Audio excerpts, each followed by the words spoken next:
안녕하세요. 33살, 결혼 2년 차에 이혼했고 아이는 아직 없는 직장 여성입니다. 개막장 시댁 사연, 다들 익숙하시겠지만 제 얘기 들어보시면 아마 혀를 내두르실 겁니다. 저는 원래 결혼에는 별로 관심이 없었습니다. 학교 다닐 때도 공부만 하느라 연애도 제대로 안 해봤고요. 그렇다고 쑥맥은 아닙니다. 왜 얼굴은 이쁘게 생겨서 약간 똘끼는 애들 있잖아요. 제가 그렇습니다. 웃으면서 할 말 다 하는 스타일이요. 사실 성격이 좀 드세다면 드센 편이에요. 누구한테 지기 싫어하는 성격에 열받는 게 있으면 마음에 담아두지를 못합니다. 누구보다 똑똑한 척하던 제가 결혼은 어찌 그렇게 똑똑지 못하게 했는지 사람 있고 그렇더라고요. 다른 건 다 잘하는 척하면서 알고 보면 허당인 사람 있잖아요. 그게 바로 접니다. 남편이 그래도 아내 편이라면 이혼 안 하고 시댁과 연 끊고 살 수도 있었겠지만 제가 참을 수 없었던 건 저뿐만 아니라 제 친정 가족을 건드린 시가의 파렴치한 언행 때문이었습니다. 저도 사연 채널 애청자이지만 제가 시댁 식구들처럼 뻔뻔한 사람들은 이제껏 못 본 것 같아 제 얘기를 한번 들려드릴까 합니다. 남들 부러워하는 나름 대기업에 입사해 다니면서 31살에 결혼한 저는 남편과는 사내 커플입니다. 저희 친정집은 재벌 정도는 아니지만 부족한 거 없이 삽니다. 제 동생도 로스쿨 졸업하고 이름 되면 알만한 로펌에 근무하는 변호사이고요.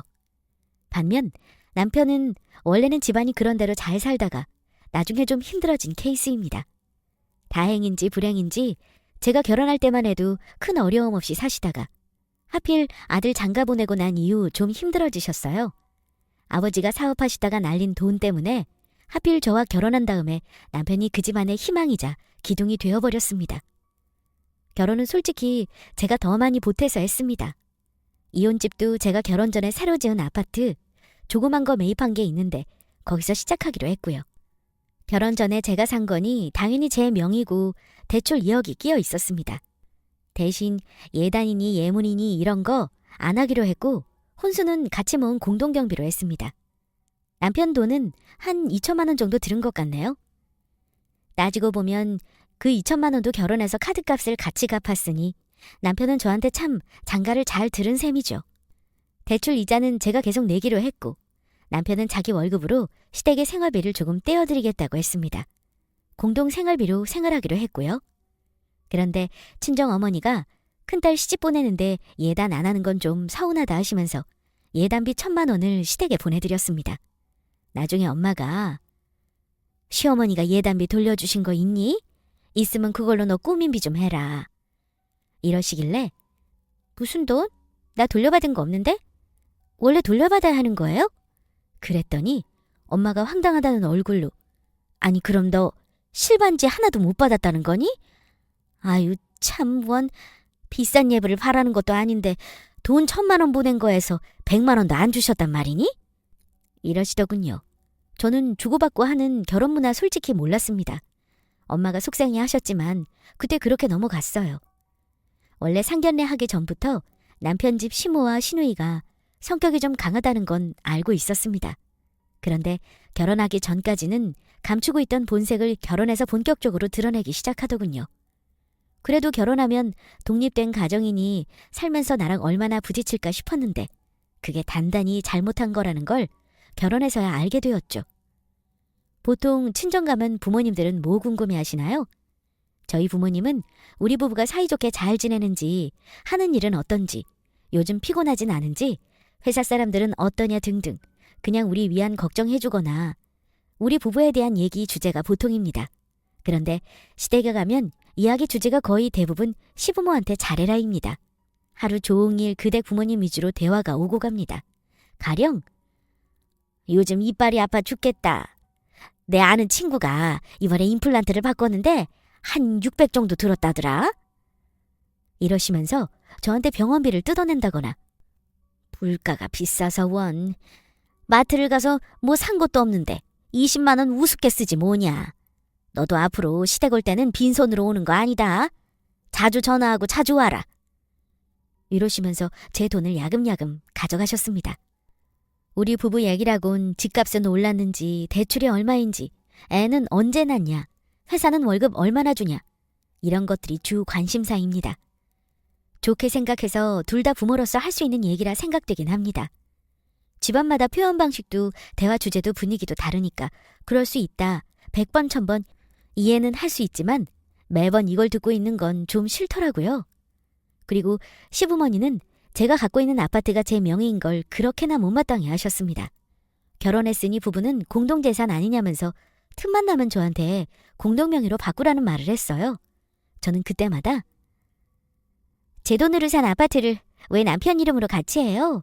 어머니 같으면 그러시겠어요? 나중에 혹시 무슨 일 생기면 남편이 자기 목 달라고 할 텐데 보탠 돈 한 푼 없으면서 저는 그런 걸 못 봐요. 솔직히 어머니 아들 돈 2천도 안 들고 장가간 건데 그것만 해도 감지덕지 아닌가요? 제가 따박따박 따지면 어머니는 아무 말도 못하시거나 저더러 한마디를 안 준다며 되바라졌다는 소리를 하셨죠. 저희 친정 부모님이라고 힘들지 않은 거 아니고 우리가 효도했으면 하고 바라는 말하고 싶지 않겠어요? 그래도 그저 부부 둘이 열심히 벌어먹고 사는 거 힘든 거 아시니 잔소리 안 하시고 응원해 주시는 게 보통 부모인 마음인데 시댁은 갈 때마다 서운한 소리만 하시더라고요. 그러다 보니 저는 점점 시댁에 안 가고 싶어지고 가서도 말을 별로 안 하게 되더군요. 그런데 어머니만 그러신 게 아니라 손 아래 시누이까지 보태어 잔소리를 하니 점점 더 시댁 가는 게 싫어졌습니다. 결혼 초에는 주말마다 시부모님이 밥 먹고 가라면서 부르시곤 했는데 시누이는 나이도 어리고 시집도 안 간 아가씨가 저한테 꼭 이런 소리를 했어요. 언니, 이 집의 실세는 우리 엄마인 거 알죠? 어머니한테 잘 보여야 해요. 그래야 나중에 콩고물이라도 받아먹죠. 저는 신우의 말을 듣고 너무 어이가 없어 한마디도 할 수가 없었네요. 뭐 조선 왕조도 아니고 실세는 무슨 소리인가요? 잘 보이긴 뭘 잘 보여요? 그러면서 보태는 소리가 앞날 생각하면 언니 오빠 부부는 시부모님 옆에 딱 붙어서 자라란 소리예요. 어차피 저는 시집가면 그만이잖아요? 이쯤 되면 시댁에서 아들 앞으로 물려줄 자산이 4층짜리 빌라 건물 하나쯤은 있는 것 같겠지만 겨우 2분 사는 작은 집 한 채 있으시고 결혼 때도 아무것도 못 해주셔서 집도 제가 해오고 혼수도 같이 했는데 저런 소리를 나한테 왜 하는 건지 어이가 없었습니다. 그냥 웃겼어요. 잘하려는 마음으로 시댁에 가려다가도 얄미운 시누이와 어머니가 하는 말에 정신적으로 피로해지기 일쑤였죠. 시댁과 거리가 가까우니 두 모녀는 저희 집에 시도 때도 없이 반찬을 갖다 준다는 핑계로 드나들곤 했는데 한 번은 이런 일이 있었어요. 제 동생이 마침 그때 대형 로펌으로 이직을 성공했을 때라 제가 축하해주고 싶은 마음에 좀 비싼 브랜드 가방을 사서 집에 놔둔 적이 있었습니다. 여동생이랑 저는 한 번도 싸운 적 없고 사이가 정말 너무 좋아요. 그 가방 상자를 저희 집 드레스룸 테이블 위에 올려놨었는데 그때 시어머니랑 집에 잠깐 왔었던 시누이가 그걸 봤었어요.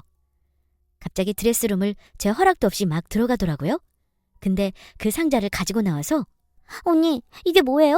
엄마, 이거 좀 봐봐. 이거 엄청 비싼 브랜드야. 500 넘을걸?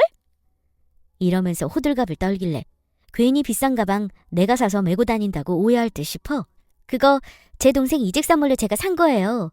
결혼할 때 아무것도 못 해줘서요. 마침 이번에 좋은 로펌으로 입사해서 선물로요. 그랬더니 시누이 표정이 똥 씹은 것처럼 안 좋더라고요. 근데 그 이후로 시누이가 우리 남편을 엄청 쪼았나 봅니다. 자기도 이번 생일에 가방 해달라고요. 남편은 그런 선물을 해준 적이 한 번도 없대요. 그런 논리로 말하니 저도 할 말은 없더라고요. 저도 언니로서 동생 사주는 거니까요. 그래서 제가 그랬습니다. 그럼 이렇게 된 거 올해는 아가씨 가방 선물해줘. 대신 나도 바쁘니까 동생 선물은 당신이 골라서 사주고. 라고 했고 남편이 얼마 후 퇴근하면서 백화점에서 사왔습니다. 둘이 같이 가서 고르기로 했었는데 둘 다 일이 바빠서 시간 내기가 애매하더라고요. 주말은 또 제가 해외 출장을 다녀왔어서 남편이 알아서 매장 가서 직원 추천받아서 골라왔어요. 시누이 생일이 다가와서 시댁 가서 같이 저녁 먹고 선물도 줬습니다.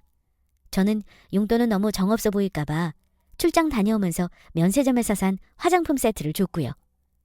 남편이 신우에게 가방을 주면서 야, 네가 그렇게 1년 내내 노래를 부르던 가방이다. 마음에 드니? 라며 줬는데 이상하게 신우의 표정이 밝지가 않더라고요. 그래서 눈치 빠른 제가 물었죠. 아가씨, 뭐 마음에 안 드세요? 하니까 신우이 하는 말이 언니, 이 가방 언니 동생한테 주는 가방하고 다른 브랜드잖아요. 그게 더 비싼 가방 아니에요? 아니, 무슨 가방 선물을 당사자가 원하는 브랜드로 물어보지도 않고 사요? 이러면서 짜증을 내더라고요. 저는 황당해 죽겠는데 남편은 당신이 그럼 잘못했네. 당신 동생이랑 그냥 똑같은 가방으로 사주지 그랬어. 이러면서 저보고 제가 잘못 골라줬다고 하더라고요. 본인이 직접 골라놓고는 저한테 책임 넘기며 이제 어쩔 거냐는데 너무 황당하더라고요. 남편이 가방 사면서 매장에서 신우이 이니셜을 새겨왔어요. 그걸 보더니 신우이는 어머 이거 봐. 이 이니셜 새겨와서 환불도 못하겠네. 정말 짜증나. 왜 나는 이런 거 사주고 언니 동생은 그 브랜드로 사줘요? 애초부터 언니가 동생 준 거랑 같은 브랜드로 골라줬으면 이런 일 없을 텐데 진짜 너무한 거 아니에요? 남편 동생은 동생 아니냐고요. 이런 이상한 소리를 하면서 화까지 내더라고요. 이게 뭔가 싶었네요. 남편은 옆에서 한술 더 떠 왜 여자들이 좋아하는 브랜드 제대로 알려주지 않았냐는 말 같지도 않은 소리까지 하는데 생일 파티는 이미 개판이 되었고 시어머니는 저에게 못마땅하다는 듯이 오늘은 그냥 집에 가라고 하시더라고요. 결국 저희도 집에 오는 차 안에서 한판 했어요. 참고로 신우이 골라다 준 가방은 L 브랜드입니다. 제 동생한테 해준 건 D 브랜드고요.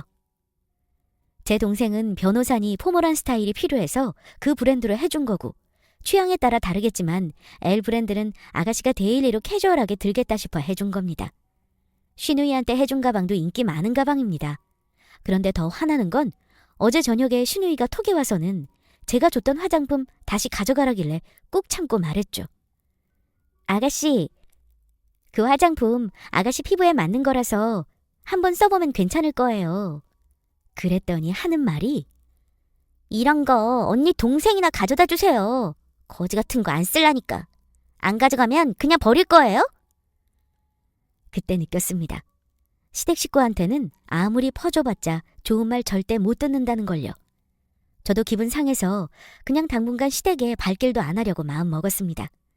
그랬는데 며칠 후 시모한테 전화가 와서 한다는 말이 가방 사준 거는 마음에 안 든다 그래서 그냥 내가 가지기로 했다.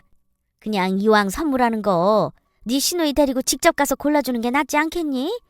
어차피 이런 큰 선물 매년 하는 것도 아니니까 그냥 눈 딱 감고 자기 마음에 드는 걸로 해줘라. 이러시길래 더 이상은 못 참겠어서 저도 한마디 했습니다. 어머니, 그럼 그 가방 저한테 돌려주세요. 그 가방도 거의 400이나 하는 가방인데 다른 가방 또 사주면 저희는 거의 1,000만 원 돈 쓰는 거잖아요. 그거 주시면 제가 중고로 팔고 그 돈으로 아가씨 마음에 드는 걸로 사드릴게요. 그랬습니다.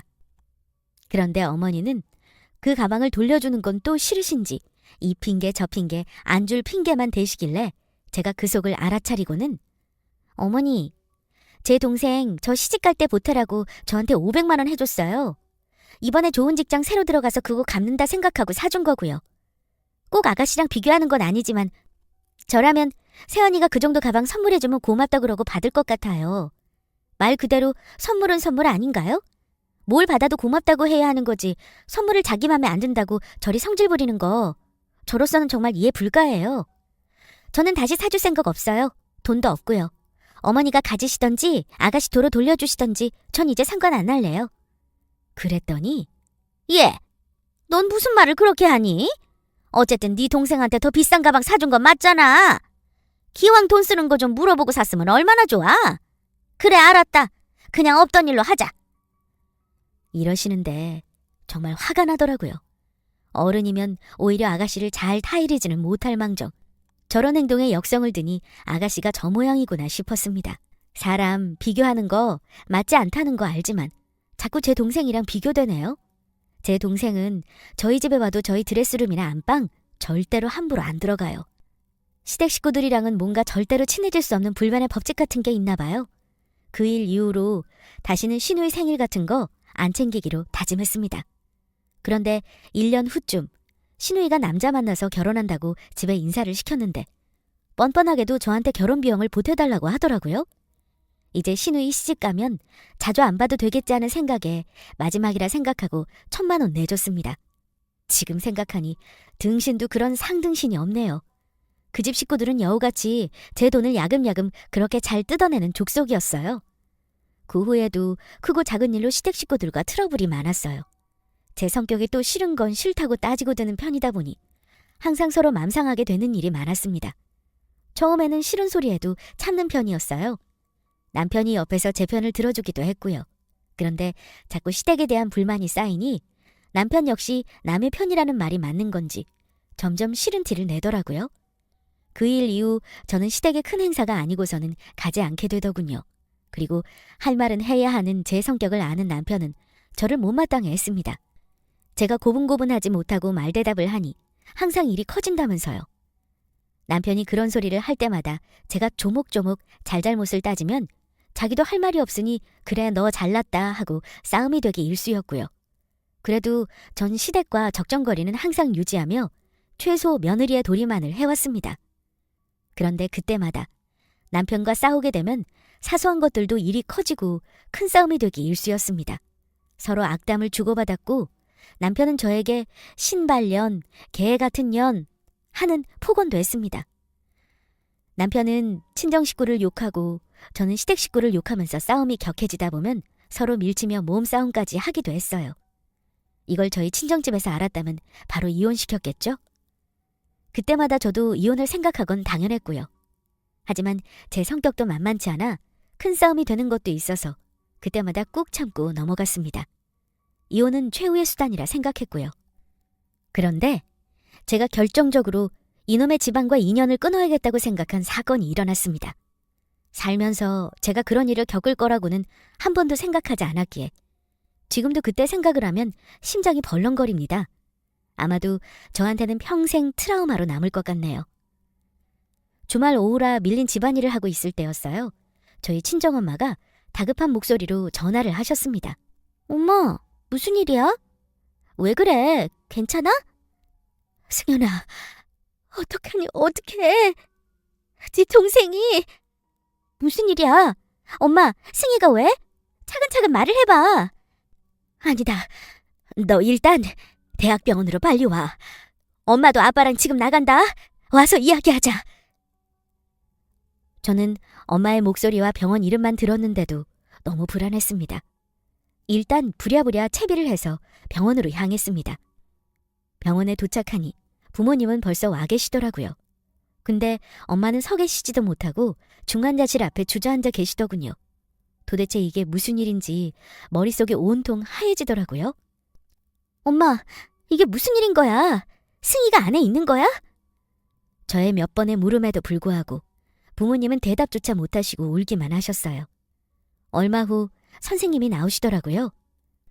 선생님, 제가 지금 무슨 상황인지 잘 몰라서요. 지금 제 동생은 어떤가요? 일단 이리로 조금 앉으세요. 선생님은 차근차근 설명해 주셨어요. 동생분이 차 사고가 크게 나셨어요. 조수석에 타고 계셨는데 머리 손상과 복강 내 출혈이 있어서 지금 조금 심각한 상황입니다. 지금 의식이 없는 상태시고요. 제가 지금 이 시점에서는 어떻게 되겠다 아무것도 장담해 드릴 수가 없네요. 선생님은 어디에 출혈이 있고 손상이 있다. 이곳에 손상을 입으면 회복해도 이런 후유증이 남는다는 등 아주 세세하게 설명해 주셨지만 저 역시 부모님처럼 충격이 컸던지라 혼수 상태라는 말을 듣고 난 후부터는 선생님의 말씀이 하나도 들리지 않더군요. 저는 모든 이야기를 듣고 한참을 주저앉아 부모님과 대성통곡을 했습니다. 제 동생은 어렸을 때부터 저와 엄청 사이가 좋았는데요. 워낙 야무진지라 부모님 도움 없이 밤낮으로 아르바이트와 공부를 하여 변호사 시험에 한 번에 딱 하고 붙은 자랑스러운 동생이었습니다. 부모님이 돈 벌지 말고 공부만 하라고 해도 자기 일은 자기가 한다며 과외까지 하며 학비를 보탠 기특한 아이였어요. 게다가 주위 사람 어려운 것도 살피는 아이라 변호사가 된 이후에는 무료 변호 봉사도 해왔고요.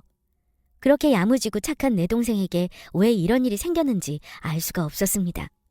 일단 저라도 정신을 차려야만 했습니다. 부모님이 충격이 크셨기에 일단 부모님에게는 집에 가시라고 했어요.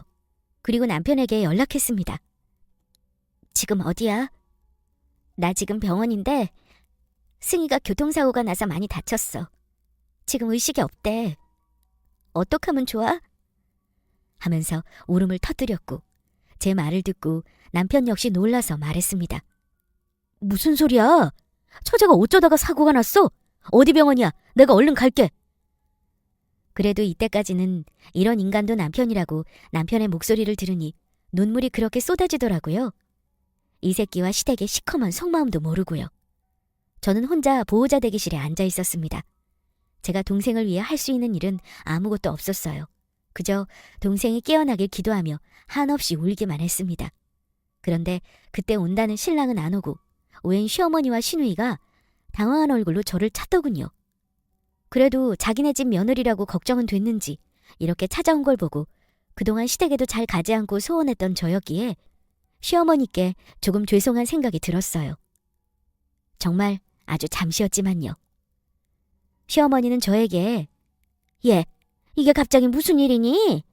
이러시길래 "어머니, 여기까지 힘들게 안 오셔도 되는데 정말 감사해요. 동생이 휴가 받아서 친구랑 여행 가다가 차 사고가 크게 났나 봐요. 저도 지금 경황이 없어서 더 자세한 거는 경찰서에 연락해봐야 할 것 같아요." "동생은 좀 어떠니?" 이러시길래 "지금 혼수 상태이고 아직 아무것도 장담할 수 없는 상황이라고 조금 전에 의사 선생님께서 말씀해 주셨어요." 그러자 시어머니가 대뜸 저에게 이러시는 거예요. "얘, 깨어날 수는 있는 거니? 의식 없는 사람 의사가 장담 못한다고 하면 가망 없는 거 아니니? 내가 볼 땐 너 이러고 있을 때가 아니다. 장례식장은 알아봤니?" "아, 어머니, 지금 무슨 말씀을 하시는 거예요? 제 동생 지금 죽은 게 아니라 의식이 없을 뿐이라고요. 어떻게 지금 여기서 그런 말씀을 하실 수가 있어요?"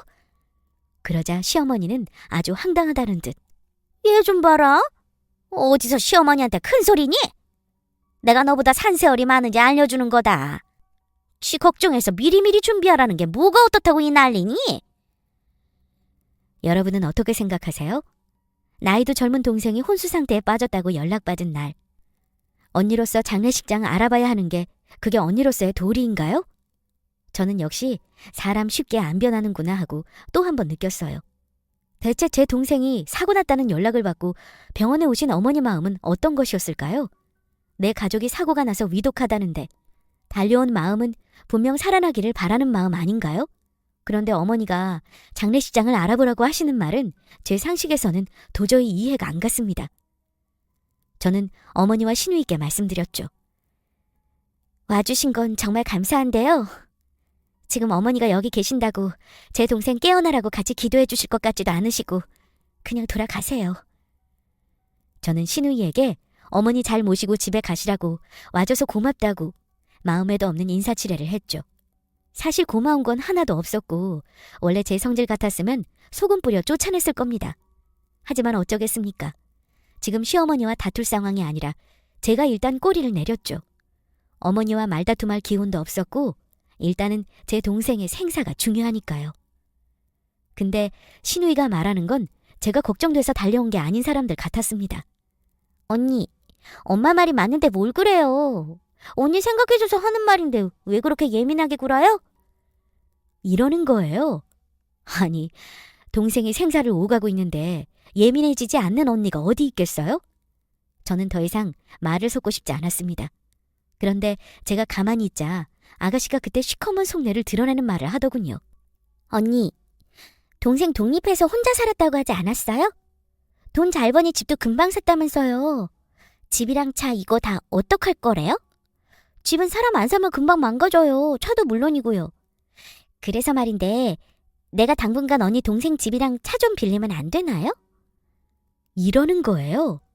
이게 말인지 방귀인지 터진 입이라고 지금 그게 동생이 생사를 오가는 며느리한테 할 소리입니까?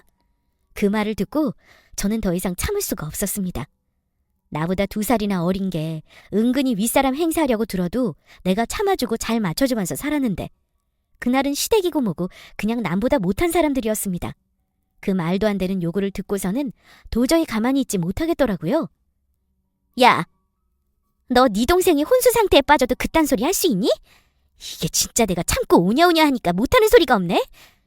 내 동생 거를 왜 니를 줘? 내 동생 금방 깨어날 거니까 그딴 개소리 집어치우고 좋은 말 할 때 꺼져라. 너 그 얘기하려고 여기까지 온 거니? 제가 반말로 화를 내니 신우이는 저를 보며 도끼눈을 떴습니다. 솔직히 한 대 치고 싶었는데 꾹 참고 어머니한테 말했죠. 저기 어머니 딸 데리고 가세요. 저 더 이상은 못 참아요. 그리고 제 동생한테 무슨 일이 생겨도 어머니 딸한테 제 동생 찬이 집이니 빌려줄 생각 없으니까 가세요. 그 얘기하려고 여기까지 오신 거라면 헛수고하셨네요. 제 정색하는 말투에 시어머니는 할 말을 잃으신 듯 했고요. 신우이는 그 성격에 당연히 가만히 있지 않았습니다. 똑같이 저한테 반말로 따지더라고요. 너 지금 야라 그랬냐? 진짜 어이가 없어서. 어차피 안 쓰고 있을 거 조금 빌리자는데 그게 뭐 대수야? 누가 들으면 공짜로 달란 줄 알겠네. 너 딸은 출가 외인 거 몰라? 시집 왔으면 우리 가족한테 더 잘해야 하는 거라고. 알겠어? 라며 저에게 소리를 지르더군요. 그래서 저도 질세라. 그래? 너도 출가 외인이잖아. 시집 가는데 왜 친정에 와서 지랄이야? 너도 니네 시댁이나 가서 집하고 차 빌려달라고 해. 친정 와서 이러지 말고. 알았어? 그러자 시어머니가 예, 너 일단 다음에 보자꾸나. 우리가 뭐 얼토당토하는 요구를 한 것도 아니고 사람을 도둑놈 취급을 하니? 원 어이가 없어서 가자. 하고 가시더군요. 저는 뒤도 돌아보지 않고 대기실로 들어왔습니다. 정말 분해서 눈물이 멈추질 않더군요. 동생 일도 슬프고 힘든데 시어른이라는 사람이 아직 죽지도 않은 내 동생 집과 차를 바라고 병원까지 오다니요? 그것도 혼수 상태에 빠진 지 하루가 다 지나지 않았는데 무슨 세상 떠날 사람 취급을 하나요? 분하기 그지없었습니다. 시댁 식구와 당장 끝장내고 싶었지만 일단 마음을 가다듬고 동생이 깨어나길 간절히 기도하며 밤을 지새웠습니다. 시간이 얼마나 지났을까? 남편은 처제의 사고 소식을 전해 듣고는 몇 시간 만에야 병원에 나타났습니다.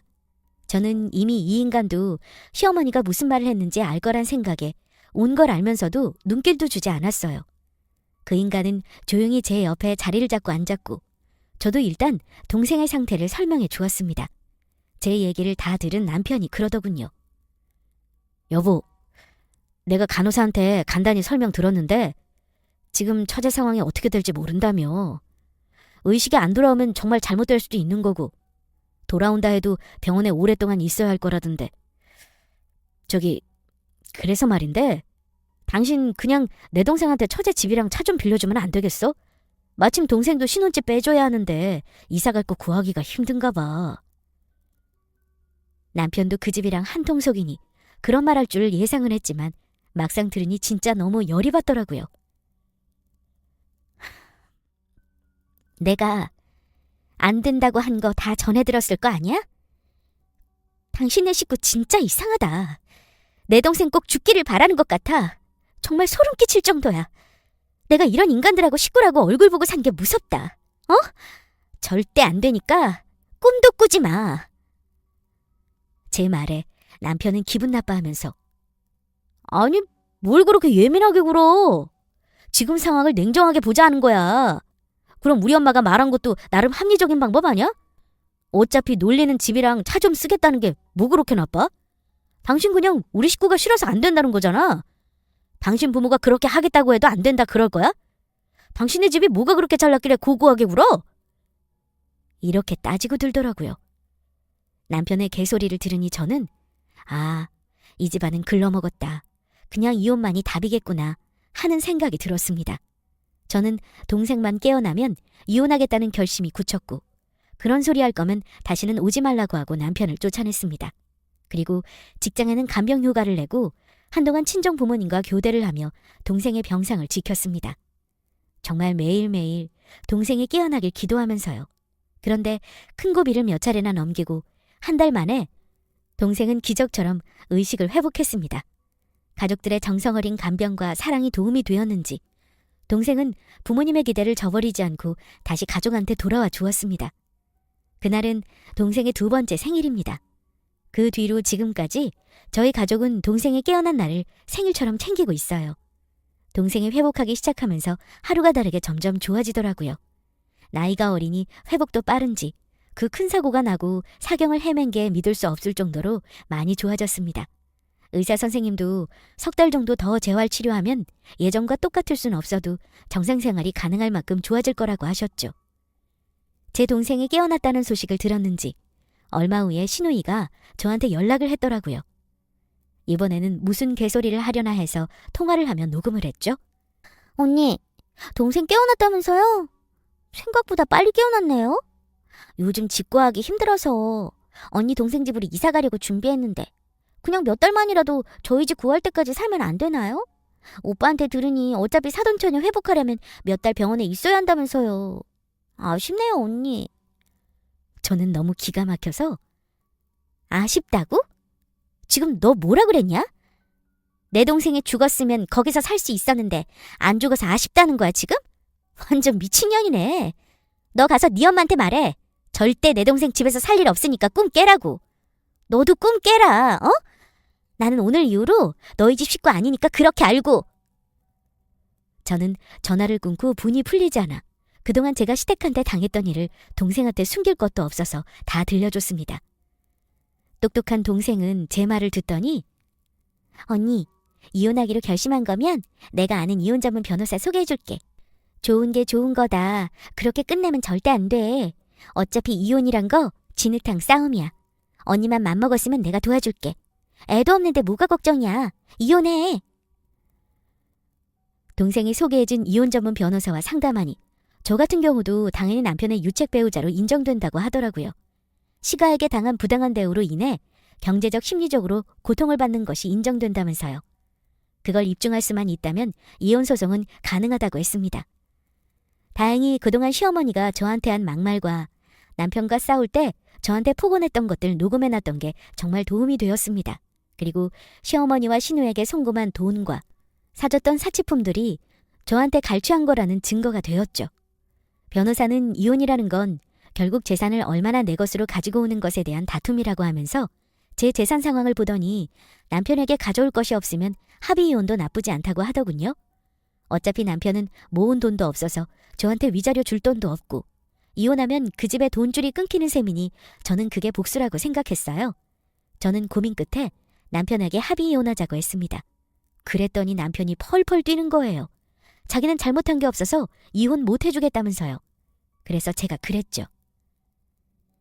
내가 소송하면 나한테 위자료 줘야 할 텐데 당신 돈 없잖아. 너네 가족이랑 당신이 나한테 폭언한 거 녹음한 증거 있거든? 당신이 나 폭행한 거 증거도 있어. 그걸로 고소해서 당신 버는 족족 나한테 위자료를 내게 해줄까? 그거 싫으면 조용히 합의 이혼으로 끝내. 집은 내 거니까 깨끗이 포기하고.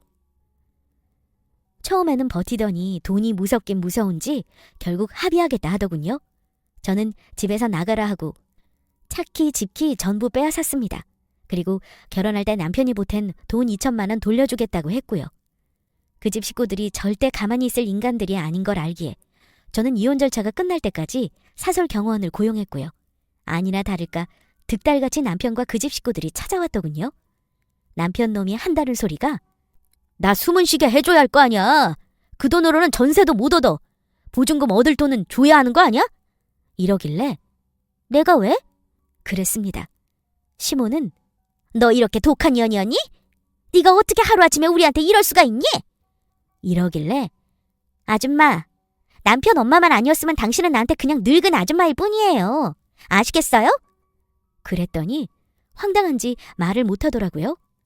신우이는 저한테 벌 받을 거라면서 난리를 쳤고요. 그래서 너는 오갈 데 없는 너네 부부 걱정이나 하라고 해줬습니다. 남편 놈은 네가 뭔데 우리 엄마한테 그따위로 말해. 이게 진짜. 이러면서 저한테 다가오는데 경호원한테 당연히 제지당했고요. 숙려 기간 동안 더 이상 찾아오지는 않았지만 전화질에 문자질에 저를 회유하려고 난리도 아니었죠. 저는 당연히 응하지 않았고요. 결혼 기간이 짧으니 소송했더라도 위자료는 얼마 되지도 않았을 거고 합의 이혼하니 깔끔하더라고요. 집은 어차피 제 명의고 대출금도 제가 갚던 거니 당연히 남편은 권리가 없었고요. 솔직히 2천도 돌려주기 싫었지만 뭐 재산 분할은 해야 하는 거라 어쩔 수 없었습니다. 근데 결혼 생활 2년 동안 집값이 처음 샀을 때보다 2배가 넘게 올랐더라고요. 아마 시가에서 엄청 배 아팠을 거라 생각합니다. 남편 놈은 집 얻을 돈이 없어서 시모집에서 신세 진다고 하더군요. 시어머니는 알아놓으셨다는데 내 할 바 아니고요. 시누이는 결혼해서 모은 돈도 없는데 남편이 사업한다고 있던 것도 다 들어먹어서 월세방 전전한다고 하더라고요. 어쩜 저랑 이혼하고 시가가 그렇게 바닥을 치는지 제가 딱히 복수하지 않아도 복수가 되네요. 저는 이혼하고 오히려 술술 일도 잘 되고 막혔던 운이 트이는 느낌입니다.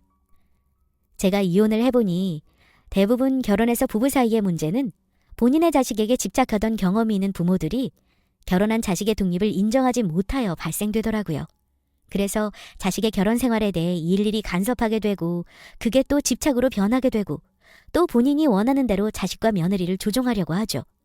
이로 인해 마찰이 생기고 이 마찰에 남편이 어떤 태도를 취하느냐에 따라 결혼 생활이 결정되는 것 같습니다. 남편이 그래도 내 편이면 시댁과 안 보게 되거나 남편이 남의 편이면 이혼을 하게 됩니다. 저는 결국 이혼을 하게 되었고요. 제가 이 사연을 보내는 가장 큰 이유는 제 사연이 미혼분들에게 도움이 되었으면 하는 마음으로 시작되었습니다.